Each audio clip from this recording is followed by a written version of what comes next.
Très drôle. Le président Macron dénonce la méthode employée par les États-Unis pour l'enlèvement du président Nicolas Maduro.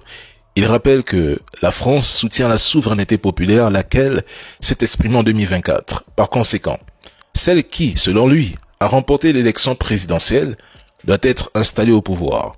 S'il insiste là-dessus, c'est aussi parce que Donald Trump a préféré écarter l'opposition officielle pour conclure des accords, des deals avec des proches de Maduro, les mêmes que le gouvernement américain qualifie pourtant de narcotrafiquants.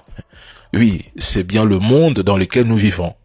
Il kidnappe un prétendu narco pour aller faire des deals avec ses proches et aussi qualifié de narco. Cherchez l'erreur. Pourquoi alors enlever Maduro?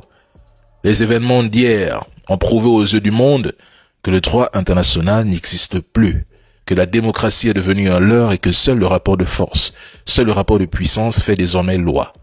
À ceux qui continuent de se poser des questions sur l'arrestation de Maduro, faut arrêter. On vous explique que, même avec un an d'infiltration dans le pays, ni la CIA, ni les forces spéciales n'auraient jamais pu enlever Maduro sans la complicité d'une élite politique ou de militaires corrompus. Tout ce que vous avez vu hier n'est qu'un film, un scénario que seuls les trolls consomment parce qu'ils ne comprennent absolument rien. Ils réagissent à l'émotion alors que pour comprendre la géopolitique, faut être lucide. Ce n'était pas une opération réussie hier. C'est une opération de communication. C'était une mise en scène.